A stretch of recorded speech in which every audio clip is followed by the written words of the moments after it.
오래전의 일입니다. 음악을 자동재생으로 듣고 있는데 정말 아름답고 영혼을 감동시키는 그런 곡조가 들려옵니다. 그래서 유심히 그 가사를 들어봤더니 가사 또한 매우 아름다웠습니다. 그 곡이 바로 프란츠 슈베르트의 작품 번호 D872번입니다. Wohin soll ich mich wenden, wenn Gram und Schmerz mich drücken? 이 시의 첫 연의 핵심에 있다고 제가 보는 것은, 그리고 저에게 가장 아름다웠던 건 뭐냐면 이겁니다. 당신께, 오 아버지께 나는 기쁨과 고통 모두 안고 가오리다. 이렇게 한 겁니다. 여러분, 정말 기쁨이 넘쳐질 때 여러분 누구한테 그 말씀 나눌 수 있습니까? 그 말 전하고 싶은 사람은 어떤 사람이죠? 내 기쁨을 자기 기쁨처럼 생각하는 사람, 내 기쁨보다 더 기뻐해 줄 사람이잖아요. 여러분 혹시 그런 분들이 주위에 계십니까? 여러분, 나한테 슬픔이 닥쳐올 때 누구한테 이 슬픔의 사연을 하소연합니까? 그런 사람이 과연 옆에 있습니까? 그런데 우리 주님은 영광의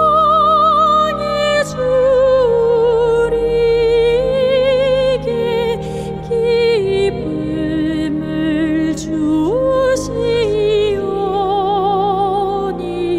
서러운 눈물 씻고 주님께 나가리.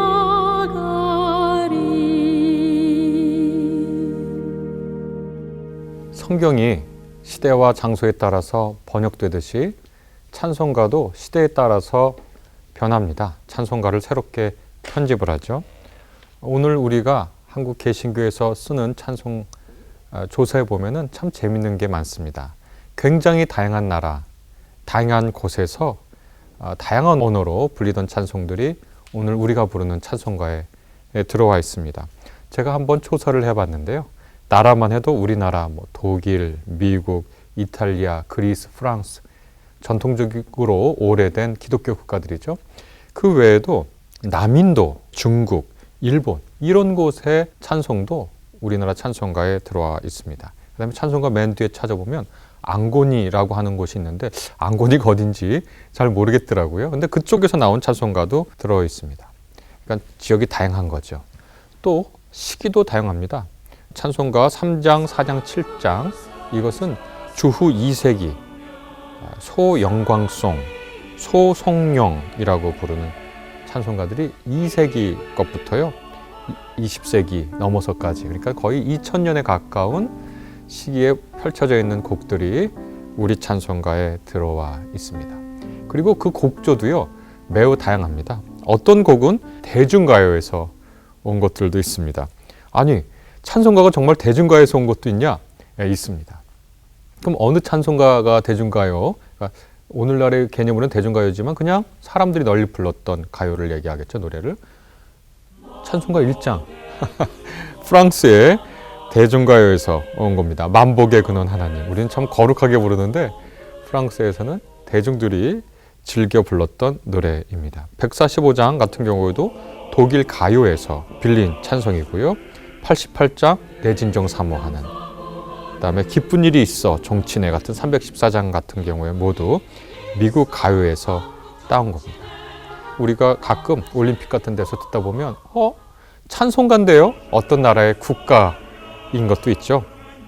예를 들면 77장 전능의 하나님은 러시아 국가이고요. 79장 피난처 있으니 라는 것은 영국 국가이기도 합니다.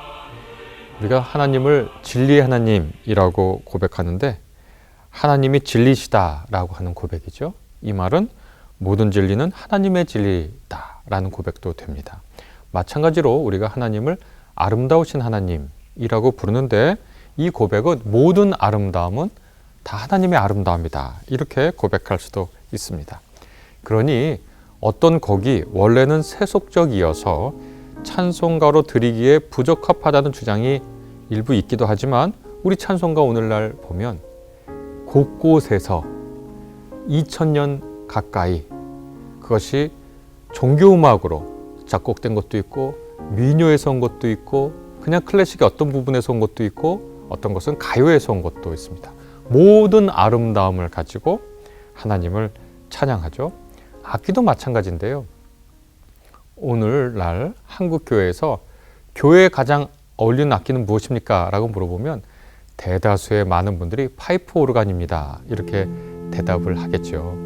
그러나 파이프 오르간은 원래는 교회에서 쓰던 악기가 아닙니다. 그리고 파이프 오르간이 한참 그 서양 음악에서 기세를 높일 때 그 파이프 오르간의 별명은 왕의 악기였어요. 세속적 음악을 담당하던 악기였거든요. 그러니까 바흐의 시대 초기까지만 해도 오르간은 주로 귀족들의 궁에서 연주되고 발전된 실내악을 위한 악기였습니다. 그러니까 교회에서 쓰던 악기가 아니었던 거죠. 이후에 이것이 교회에 받아들여져서 아름다운 성가, 하나님을 찬양하는 찬송가가 오르간을 통해서 작곡됐습니다.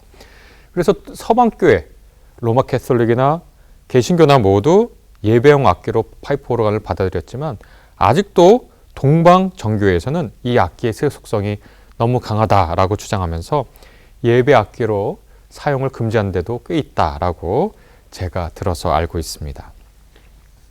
오래전의 일입니다. 온라인에서 음악을 자동 재생으로 듣고 있는데 정말 아름답고 영혼을 감동시키는 그런 곡조가 들려옵니다. 그래서 유심히 그 가사를 들어봤더니 가사 또한 매우 아름다웠습니다. 그 곡이 바로 프란츠 슈베르트의 작품 번호 D872번 독일 미사입니다. 그런데 이 제목과 달리 이것은 원래 미사곡으로 작곡된 것이 아닙니다.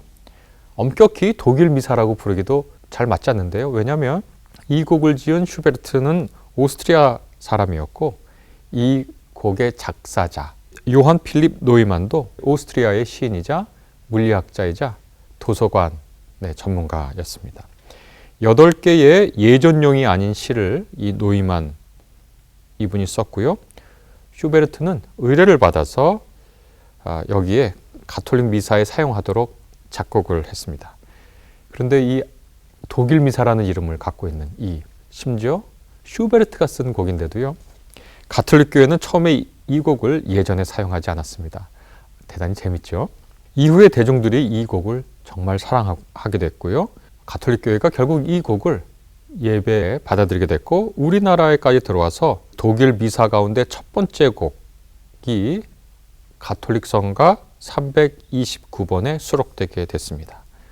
이 독일 미사의 첫 번째 곡은 좀 아인강, 곧 입당송인데요. 흔히 보힌 졸 ich mich wenden?이라고 하는 곡입니다. 내가 어디로 가오리까 정도로 번역할 수 있는데요. 이 우리말 가사는 정선 가톨릭 성가라고 해서 오래전 나온 가톨릭 성가집에서 김수명이라고 하는 국문학자께서 번역을 하셔서 이 찬송을 불렀는데 오늘날의 감각으로 보면 좀 낯설어요. 하나님을 너라고 부른다든지 조금 낯선데요. 1986년에 새 성가집에서 가사가 바뀌었습니다. 그런데 누가 이 가사를 이렇게 바꿨는지 알려져 있지 않아요. 거기에 기록되어 있지 않습니다. 그러나 이 가사를 한번 읽어보면 매우 아름다운 우리말로 번역되어 있습니다. 제가 한번 읽어보겠습니다. 기쁨이 넘쳐 뛸 때 뉘와 함께 나누리. 슬픔이 가득할 때 뉘게 하소연하리. 영광의 주 우리에게 기쁨을 주시오니 서러운 눈물 씻고 주님께 나아가리. 이렇게 되어 있습니다. 2절도 당신이 아니시면 그 누가 빛을 주리. 인생은 어둠 속에 길 잃고 방황하리. 희망의 주 내 삶의 길 인도하시오니 나 언제나 주 안에 평화를 누리리. 3절은 이렇게 계속 이 시를 이어갑니다. 부당하온 이 영혼 주 앞에 어찌 가리. 주께서 살피시면 결백함 있을런가. 사랑의 주 우리의 뉘우침 굽어보사 불쌍히 여기시어 받아 주옵소서. 이렇게 되어 있습니다. 참 아름다운 우리말로 번역되어 있죠. 그래도 한번 원래 가사가 어떻게 쓰였는지 제가 찾아봤거든요. 만약에 곡조에 신경을 안 쓰고 저보고 번역하라 그러면 누추한 번역이지만 이렇게 번역을 해봤습니다. 슬픔과 고통이 나를 짓누를 때 내가 어디로 가오리까? 내 가슴 기쁨으로 벅찰 때 누구에게 이 환희 알리리이까? 당신께 오 아버지께 나는 기쁨과 고통 모두 안고 가오리다. 당신이 기쁨 주시고 당신이 모든 아픔 고치십니다. 1980년 새 성가집에 나온 이 가사에서 제가 제일 주목하는 것은 뭐냐면 원래 가사에는요, 슬픔과 고통이 나를 짓누를 때 이렇게 시작하는데 이 가톨릭 성가는 그 순서를 바꿨습니다. 기쁨이 넘쳐 뛸 때로 바꿨죠. 원래 두 번째 나오는 건데요. 참 역시라고 얘기할 수 있겠습니다. 그래서 아주 훌륭하고 정갈하고 아름다운, 제가 번역한 것보다 훨씬 더 아름다운 신학의 고백인데 딱 한 가지 제가 여러분과 함께 나눌 이 찬송시의 원시에서 제가 오늘날 가톨릭 성가가 놓치고 있는 부분, 그 부분만 제가 강조해 보고 싶습니다. 이 시의 첫 연의 핵심에 있다고 제가 보는 것은, 그리고 저에게 가장 아름다웠던 건 뭐냐면 이겁니다. 당신께 오 아버지께 나는 기쁨과 고통 모두 안고 가오리다. 이렇게 한 겁니다. 여러분 정말 기쁨이 넘쳐질 때 여러분 누구한테 그 말씀 나눌 수 있습니까? 그 말 전하고 싶은 사람은 어떤 사람이죠? 내 기쁨을 자기 기쁨처럼 생각하는 사람, 내 기쁨보다 더 기뻐해 줄 사람이잖아요. 여러분 혹시 그런 분들이 주위에 계십니까? 여러분 나한테 슬픔이 닥쳐올 때 누구한테 이 슬픔의 사연을 하소연합니까? 그런 사람이 과연 옆에 있습니까? 그런데 우리 주님은 우리에게 우리가 기쁨이 있을 때 또 슬픔이 있을 때 모두 나아갈 수 있는 분입니다. 기쁨이 넘쳐질 때 네와 함께 나누리, 슬픔이 가득할 때 네게 하소연하리. 오 하나님께 나는 기쁨과 고통 모두 안고 주님께 나아가리이다.